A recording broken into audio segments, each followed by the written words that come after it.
Thank you Gauri, তুমি যে আমাদের কত বড় উপকার করলে আমি সত্যি বলে বোঝাতে পারবো না। মাথা থেকে একটা চিন্তা নেমে গেল। ওইসব নিয়ে তোমরা ভেবো না, তবে আরেকটা নিয়ম আছে, সেটা তোমাদের মানতেই হবে। সেই নিয়মে কিন্তু কোনো ছাড় নেই। কোনটা?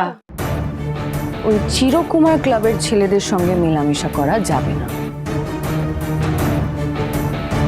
ওদের সঙ্গে তোমরা যোগাযোগ করতে পারবে না। ওরা যদি তোমাদের সঙ্গে যোগাযোগ করার চেষ্টা করেও তোমাদেরকে অ্যাভয়েড করতে হবে, মনে থাকবে তো?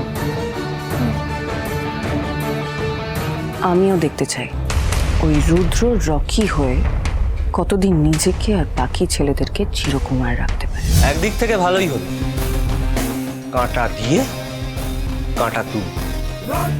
আমাদের ফুড স্টলটা আমরা ওই হরগৌরীর বাড়ির সামনেই করি। দেখি কার খাবারের জোর বেশি, কার খাবার খেতে লোকে বেশি ভিড় করে।